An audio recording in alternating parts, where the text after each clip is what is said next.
मंडळी नमस्कार, मी प्रेरणा. तुम्ही बघताय सकाळ आणि आता माझ्यासोबत जे कलाकार आहेत ते प्रत्येक कलाकार तुमचा आवडता कलाकार आहे आणि ते सगळे एकत्र मिळून एक मालिकेमध्ये दिसणार आहे आपल्याला. तर हे तीन कलाकार आपलं एड लागलं प्रेमाचं या मालिकेच्या निमित्तानं आणि इतका छान लॉन्च सोहळा. म्हणजे बाहेर आपण तुम्ही बैलगाड्या शर्यत असेल किंवा इथे आम्हाला मोठ्या स्क्रीनवर प्रोमो दाखवले त्यापासून सगळंच तुम्हाला तिघांसाठी हे स्पेशल असणार आहे मला वाटतं. त्याबद्दल 100% स्पेशल आहे कारण प्रत्येकाचं एक स्वप्न असतं की फिल्म मोठ्या पडद्यावरती दिसणं. माझी सुरुवात मोठ्या पडद्यावरती झाली असली तरी खूप गॅप नंतर एवढं मोठं लॉन्चिंग स्टार प्रवास करू शकतं. बाहेर आल्यानंतर एवढे मोठे मोठे पोस्टरचे आपल्याला बघायला मिळतात. त्यानंतर एंट्रीला त्या काचेमध्ये आपण ज्यावेळेस सिनेमा बघायला जातो त्यावेळी दुसरे कमिंग सून किंवा या दिवशी हा सिनेमा तसे आमचे प्रत्येकाचे एक सेपरेट किंवा टीमवाले पोस्टर्स लावलेले आहेत. सो तिथूनच सुरुवात. आणि भाई इथं आल्यानंतर जे मोठ्या पडद्यावर आम्ही प्रोमो पाहिला, ऑलरेडी आम्ही स्वतः शूट केलं, खूप वेळा पाहिलं. पण मोठ्या पडद्यावरती स्वतःला बघणं तो अनुभव खूप भारी होता आणि अविस्मरणीय होता. कारण हे मला वाटतं पहिल्यांदाच टेलिव्हिजन इंडस्ट्रीमध्ये होतंय की टेलिव्हिजन टीव्हीवरचा शो आपण मोठ्या पडद्यावरती बघतोय. सो त्या लेवलला ते शूट केलंय आणि त्या लेवलला आम्ही सगळ्यांनीच आमच्या संपूर्ण टीमनेच मेहनत घेतली. सो 100% लोकांनाही ते आवडेल असं मला वाटतं. आणि तू तर बैलगाडीवरच तिकडे एंट्री घेतली तुझ्या आणि हे म्हणजे सरही सांगत होते की तुमचं कौतुक करत होते. ते सगळं तुम्ही स्वतः केलेलं आहे. तर त्याबद्दल काय सांगेन म्हणजे अर्थात तो एक हुक एलिमेंट आहे माझ्या कॅरेक्टरचा की ती बैलगाडा शर्यतीत उतरते आणि त्यात मला स्वतःला कधी वाटलं नव्हतं की एवढं मोठं लॉन्च. अर्थात मी याआधी पण मालिकांमध्ये काम केलंय, पण प्रत्येकाचं एक स्वप्न असतं ना की अरे नाही, लार्जर दॅन लाईफ आपण असं काहीतरी करावं की जेणेकरून मन भरेल आपलं. तर आज तसं काहीतरी हा लॉन्च होता माझ्यासाठी आणि अर्थात त्या दोघांनी स्वतःला बघितलंय मोठ्या पडद्यावर. आज मी पहिल्यांदा स्वतःला मोठ्या पडद्यावर बघत होते. ठीक आहे, मालिकाचा प्रोमो होता, पण तो जो एक फील होता तो माझ्यासाठी पण खूप, मी अशी अवाक होऊन बघत होते. आणि खरंच आभार मानेन स्टार प्रवाहाचे की एवढा मोठा लॉन्च त्यांनी आमच्या वाटेला दिलात आणि पुन्हा एकदा विश्वास ठेवलाय. त्यामुळे ती एक जबाबदारी पण आहे. प्रेक्षकांनी पण तितकं भरभरून प्रेम केलं पाहिजे, त्यांच्यापर्यंत तेवढ्या गोष्टी आम्ही पोहोचवल्या पाहिजे. त्यामुळे लॉन्च तर कमाल झालंच आहे आणि या पुढेही लोकांच्या घरात आम्ही लोकांच्या मनात जाऊन घर करणार आहोत. सो ते एक आहे. अवाक करणारे प्रोमोज आणि तुम्हा दोघांना पुन्हा एकदा मला एकत्र बघतोय. टशन जय, ती टशन कशी होती आता ऑन स्क्रीन मालिकेसाठी? नाही, ऑफकोर्स ते I think that was the past and now is the present. But I think लोकांना पास्टमध्ये राहायला आवडतं म्हणून आय थिंक आता प्रेझेंटमध्ये पण असंच काहीतरी आलेलं आहे. सो खूप एक्साइटिंग आहे बिकॉज आपण जसं म्हणतो ना की त्यावेळेची जी हवा होती आणि जे फॅन पेजेस, सोशल मीडिया आणि सगळीकडे जे चर्चेत होतं ते आता परत ॲक्टिव्ह झालेलं आहे आफ्टर आय थिंक 2 वर्षानंतर. तो जो मध्ये गॅप पडला होता तो. पण सिरियलबद्दल सांगशील तर हा माझा पहिला एक्सपिरियन्स आहे. म्हणजे फर्स्ट टाइम मी करतोय आणि स्केड्यूल तर खूप म्हणजे एकदम हेक्टिक असतं. बट आय थिंक जे आपण म्हणतो ना की घराघरात पोचणार. आणि जसं आता मंजिरी नाही, पूजाने सांगितलं की प्रत्येकाच्या मनात आम्ही घर बनवणार आणि ते तसंच काहीतरी ज्या पद्धतीने स्टार प्रवाहाने आता हे जे काय केलेलं आहे ते डेफिनेटली आय एम 100% कॉन्फिडंट की हे तसंच होणार आणि मजा येणार. रियालिटी शो मध्ये तुम्हा दोघांना एकत्र पाहिलं ती टशन. विशाल, तुला काय म्हणजे जय आहे समोर, म्हणजे मालिकेत तुम्ही काम करणार ते कॅरेक्टर्स बनवून, तर ते कशा पद्धतीने राहतं? म्हणजे जयचं माझं बॉन्ड असं विचारते का, खूप भारी आहे. खरं तर त्या शो मध्ये सुद्धा मी विकासला एक वेळ बोललो होतो, यार इसमें एक कुछ बात है अलग जो अच्छी भी लगते.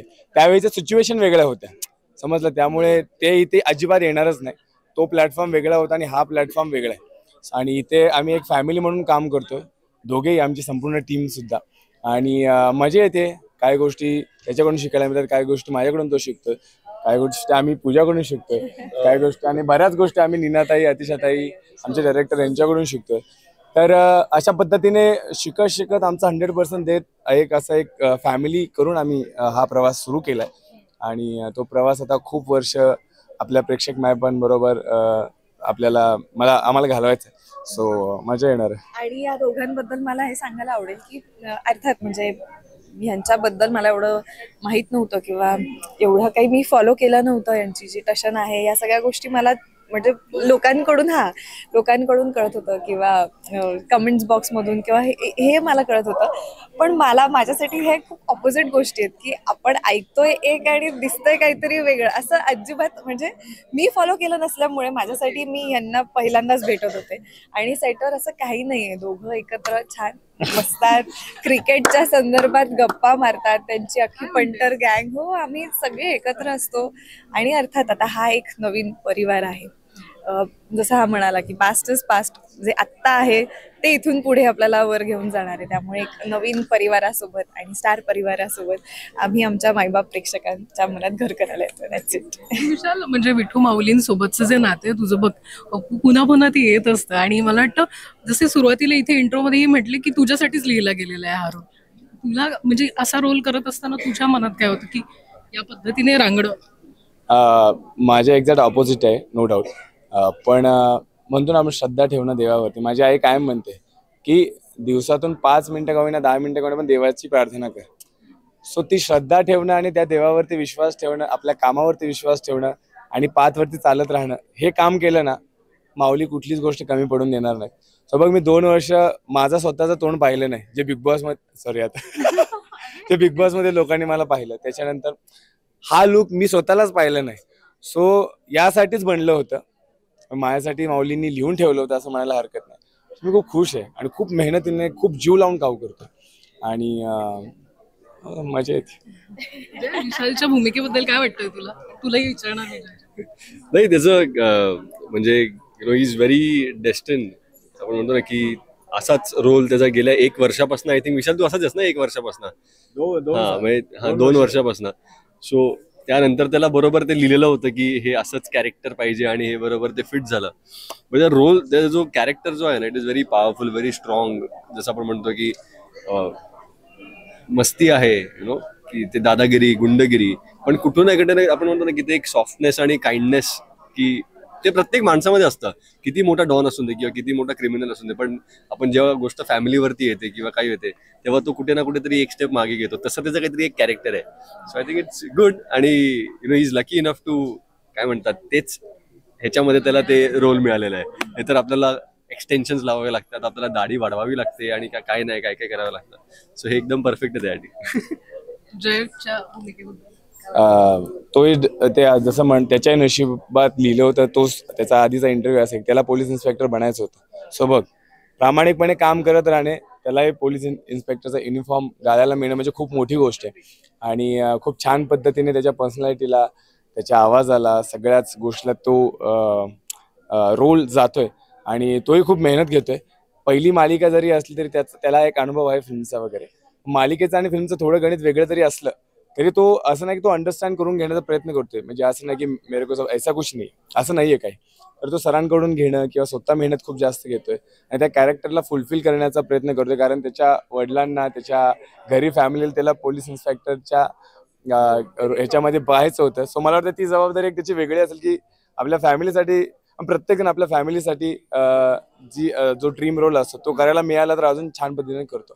सो तसं काहीतरी त्याचं आहे आणि तो छान करतोय. म्हणजे तुझ्याही वाटायला उत्तम भूमिका आहे, पण चॅलेंजेस खूप आहेत मला वाटतं या भूमिकेसाठी, तर त्याबद्दल चॅलेंजेस यासाठी कारण लोकांनी याआधी पण मला मालिकेमध्ये बघितलं होतं आणि कुठेतरी आजही मला त्या मालिकेतल्या त्या भूमिकेत च्या नावाने हाक मारली जाते वगैरे. तर एक ती जबाबदारी आहे की अर्थात जे आतापर्यंत होतं ते खूप खूप जवळचं आहे ते सगळं, पण आता एक नवीन प्रवास सुरू होतो. त्या प्रवासात प्रेक्षकांना जोडून घ्यायचंय आणि लुक वेगळा आहे, भाषा खूप वेगळी आहे. त्यामुळे तो एक चॅलेंज आहे की कुठे ते कळता कामा नाही की आपण काहीतरी शिकून बोलतोय किंवा आपण बोलायचा प्रयत्न करतोय. ती एक गोष्ट आहे. आणि वेगळी भूमिका आणि वेगळी स्टोरी ना, कुठेच ते सेम वाटायला नको जे मी या आधी केलंय. त्यामुळे तशा काही चॅलेंजेस आहेत, पण माझा पूर्ण विश्वास आहे की या आधी जसे प्रेक्षक माझ्यावर प्रेम करत होते ते तसंच यापुढेही अजून भरभरून प्रेम करत राहतील. प्रोमोज कमाले. अर्थात मालिका ही प्रेक्षकांचं मनोरंजन करेल आणि आवडेल. मला वाटतं सेटवर काही दोघांची टशन नाही झाली म्हणजे बरं. नाही, मी खरंच सांगते म्हणजे आणि राहता जसं तू त्यांना विचारत होती त्यांच्या भूमिकांबद्दल, तर कुठेतरी म्हणजे मला याच्याच कडून कळलं की आमचे जे स्टोरी टेलर आहेत संदीप सिकन, तर ते जेव्हा या कॅरेक्टर्सबद्दल विचार करत होते तर ते ह्या दोघांचाच विचार करत होते. त्यामुळे ठीक आहे, या दोघांची डेस्टिनी तर आहेच आणि डेस्टिनी इतकी आहे की ते पुन्हा एकत्र काम करतात, पण वेगळ्या पद्धतीने काम करतात. आधी जे होतं ते जसं हा म्हणाला सिच्युएशनल होतं, आता जे आहे ते एका कुटुंबासारखे, त्यामुळे एक वेगळे पण बघायला मिळेलच तुम्हाला ऑन स्क्रीन पण. रील लाईफ जी आहे, रिअल लाईफ टशन जी आम्ही बघितली होती बिग बॉसच्या घरात, ती रील मध्ये आली आहे. येस, आता ती रील मध्ये आली आहे आणि ते खूप उत्तम प्रकारे ते सगळं पार पाडतात मी म्हणेन. म्हणजे असं कुठेच नाही की फक्त टशन आहे, नाही, ते दोघंही त्याला लेअरिंग देत आहेत की मग मी असं हे करेन का, दोघांचंही तेवढं कौतुक करेन आणि दोघांची तेवढी मेहनत आहे की ते कॅरेक्टर्सला समोर उभं करतात ना पर्सनल यांना. खूप खूप शुभेच्छा तुम्हाला तिघांनाही. Thank you so much. थँक्यू. महाराष्ट्रातील सर्व बातम्यांचे विश्वासार्ह व्यासपीठ, सकाळच्या सर्व सोशल मीडिया प्लॅटफॉर्मला लाईक, फॉलो आणि सबस्क्राईब करा. तसंच सर्व नोटिफिकेशनसाठी बेल आयकॉन प्रेस करायला विसरू नका.